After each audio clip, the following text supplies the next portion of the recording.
నమస్తే welcome to master కి TV the సామాన్యుడి స్వేచ్ఛకు సంకేతం నేను మీ ధూమ్ ధామ్ దొరబాబు ఇక షురు చేద్దామా మన బరాబర్ ముచ్చట్లు 42 రోజుల సమ్మె తీరొక్క వేషాలతో నిరసన మహిళలను చూడకుండా కూడా ప్రభుత్వం ఉక్కు పాదం మోపింది కేంద్ర పోలీసు వాళ్ళని దింపింది ఎస్మ ప్రయోగం చేసింది టియర్ గ్యాస్ను వదిలింది ఉద్యోగాలు తీసేస్తామన్నా కేసులు పెట్టి జైల్లో పెడతామన్నా ఆగని పోరాటం 11 డిమాండ్లతోని అంగన్వాడీ టీచర్లు అటు జగనన్న సర్కారు ఇట్లా నడిచింది ఇన్ని రోజులు కానీ ఇక ఆగని పోరాటానికి జగనన్న సర్కార్ దిగొచ్చి 11 డిమాండ్లకు తలొగ్గింది ఇక దీంతోని అంగన్వాడీ టీచర్లు నిరసనను ఆపేసి రేపటి నుంచి కొలువుల చేరబోతురాటల్లా మొత్తం మీకోసం తీసుకొచ్చిన అర్స్కోరి ఇన్ని రోజులు జగనన్న అంగన్వాడీ టీచర్ల అన్నట్టు నడిచింది అంగన్వాడీ టీచర్ల ఉద్యమాన్ని అణగదొక్కనీకి జగనన్న సర్కారు ఉక్కుపాదం మోపుతా ఉంటే ఇటు అంగన్వాడీ టీచర్లేమో తొరతొక్క తీరుతో నిరసన తెలుపుతున్నారు సర్కారులు కేంద్ర బలగాలను దింపినా ఎస్మా ప్రయోగించినా టియర్ గ్యాస్ వదిలినా కేసులు పెట్టినా ఆఖరికి ఉద్యోగాలు లేపేస్తామన్నా తగ్గేదేలే అన్నట్టు పోరాటం చేసిర్రు మన అంగన్వాడీ అక్కలు ఇక వీళ్ళు ఎన్ని చేసినా అదురుతలేరు బెదురుతలేరు ఇటు ఎలక్షన్ల టైం దగ్గర రాబట్టి వామ్మో ఇల్లు కొంప ముంచుతారా నాయనా అని సర్కారు దిగొచ్చి నిన్న రాత్రి మంత్రి బొత్స సత్యనారాయణ ప్రభుత్వ సలహాదారుడు సజ్జల సారు అంగన్వాడీ టీచర్లను పిలుచుకొని నిన్న రాత్రి చర్చలు జరిపిర్రు ఈ చర్చల్లో అంగన్వాడీ టీచర్లు పెట్టిన డిమాండ్లను ఒప్పుకున్నారు అట్లనే కొంతమంది మీద కేసులైనవి కదా గా కేసులు ఎత్తి పారేస్తామని చెప్పిర్రు అందులో ముఖ్యమైన డిమాండ్ జీతాలు పెంచాలనేదే అయితే జూలై నెల నుంచి పెంచుతామని ఎంత పెంచేది ఓ కాగితంలో రాసిస్తామని చెప్పుకొచ్చిర్రు అట్లనే ప్రభుత్వ పథకాలు సామాన్యుడు ఏ విధంగా అందుతున్నాయో అట్లనే వీళ్ళకు కూడా అందజేస్తామని చెప్పిర్రు 12:45కి చర్చలు ముగిసాయి ఆ చర్చల్లో అన్ని డిమాండ్స్ అయిపోయి అంగన్వాడీ వేతనాల డిమాండ్ అయితే ఉండిపోయిందని చెప్పేసి అంగన్వాడీలు అందరూ కూడా సమ్మెను కొనసాగించడం జరిగింది అయితే అంగన్వాడీ వేతనాల సమస్య కూడా నిన్న జూలై నుండి పెంచుతాము మొదటి నుండి పెంచను అనేవారు అక్కడి నుండి తర్వాత జూలై నుండి పెంచుతాము అని వచ్చారు జూలై నుండి పెంచేటప్పటికి ఎంత పెంచుతారు ఏం పెంచుతారు అని అంటే కార్మిక నాయకులకి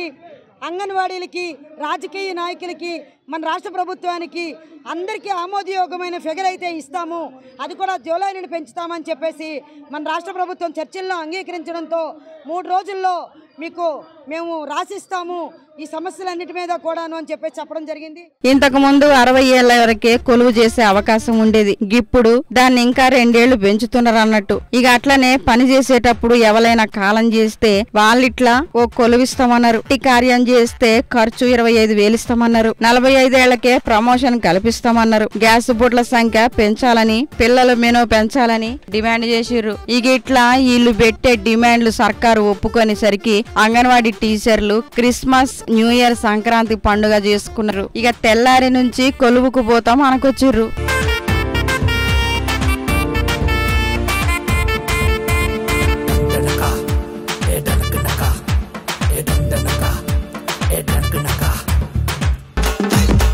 మణిపూర్ నుండి మహారాష్ట్ర దాకా 6,713 కిలోమీటర్లు 110 జిల్లాలు ఇట్లా నడుస్తుంది కాంగ్రెస్ పార్టీ ఏఐసిసి రాహుల్ గాంధీ భారత్ జోడో న్యాయ యాత్ర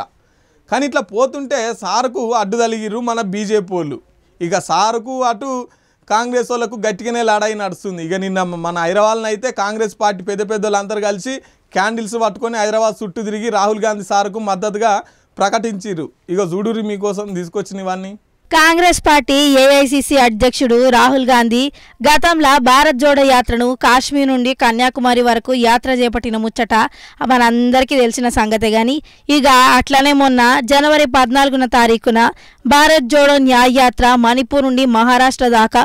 6,713 కిలోమీటర్ల దూరంతో 66 రోజులు 110 జిల్లాలు గిట్లా సార్ యాత్ర మొదలైంది కదానుల్లా నిన్ననేమో అస్సాం పోయేసరికి సార్కు అడుగడుగున ఆటంకాలుగా పెడుతురు గీ బీజేపీ వాళ్ళు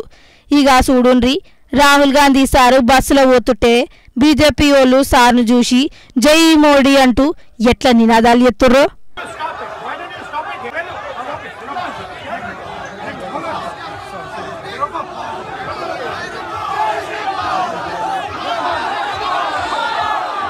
ఇక సార్ బస్ ఆపి కిందికి దిగి సారు సర్ది చెప్పే ప్రయత్నం చేసిన కూడా గాలు ఎట్లా మీదికొత్తుర్రో మధ్యలో పోలీసు వాళ్ళు ఉన్నా గాని ఎట్లా మీదికొత్తురో చూడుర్రులా మొన్నేమో అస్సాంలో నగావత్ జిల్లాలో ఉన్న గుళ్ళకు పోదామని సార్ పర్మిషన్ తీసుకుండు. అయినా సరే గీ బీజేపీ వాళ్ళు గుళ్ళకు పోకుండా చేసిర్రు. గిట్లా అడుగడుగున మా సార్ను యాత్ర చేయకుండా బీజేపీ వాళ్ళు అడ్డుకుంటుర్రని భారతదేశంలో ఉన్న కాంగ్రెస్ పార్టీ వాళ్ళు అందరూ రోడ్డు మీదకి ఎక్కిర్రు. నిన్ననేమో హైదరాబాద్లో కాంగ్రెస్ పార్టీ వాళ్ళు ఏఐసిసి రాష్ట్ర వ్యవహారాల ఇన్ఛార్జ్ దీపదాస్ మున్షి, గట్లనే మంత్రి శ్రీధర్ బాబు, ఏఐసిసి సెక్రటరీ రోహిత్ చౌదరి, మధు యాష్కి, మహేష్ కుమార్, బర్మూర్ వెంకట్, ఫిరోజ్ ఖాన్, మాజీ కేంద్ర మంత్రులనేమో బలరాం నాయక్, రేణుకా మేడం గిట్లా కొవ్వొత్తులందరూ పట్టుకొని ట్యాంక్ బండ్లు ఉన్న బాబు జగజీవన్ రామ్ విగ్రహం నుండి అంబేద్కర్ విగ్రహం దాకా మన రాహుల్ గాంధీ సార్కు మద్దతుగా నడిచింది గీ క్యాండిల్ ర్యాలీ. ఇక ఇటు జగ్గారెడ్డి సార్ కూడా బీజేపీ వాళ్ళ మీద గట్టిగానే ఫైర్ అయ్యిండు. ప్రధానమంత్రి మోడీ గారు ఉపయోగించుకొని స్వేచ్ఛ లేకుండా, భారతదేశంలో స్వేచ్ఛ లేకుండా, న్యాయపరంగా స్వేచ్ఛ లేదు, చట్టపరంగా కొన్ని డిపార్ట్మెంట్ల స్వేచ్ఛ లేకుండా ఆ స్వేచ్ఛను హరించి ఈరోజు దేశంలో ఒక గుండాయిజంగా, ఒక దౌర్జన్యం, ఒక బ్లాక్ మెయిల్ గా ఒక బీజేపీ ప్రభుత్వం పనిచేస్తుంది అనేది చాలా సందర్భాల్లో మనము ఈ 9-10 ఏళ్ల కాలంలో మనము భారతదేశంలో అన్ని రాష్ట్రాలలో, మనం తెలంగాణలో కానీ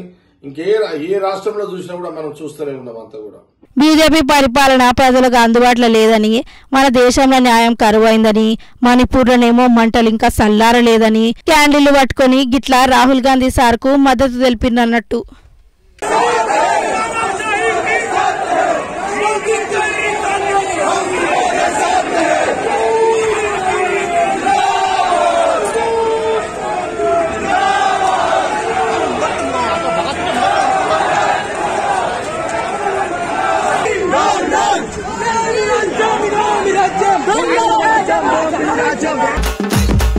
ఇంకో ఇవ్వులా మీకోసం తీసుకొచ్చిన బరాబర్ ముచ్చట్లు మీరైతే చూస్తూనే ఉండు. మాస్టర్ కీ టీవీ, ఇది సామాన్యుడి స్వేచ్ఛకు సంకేతం.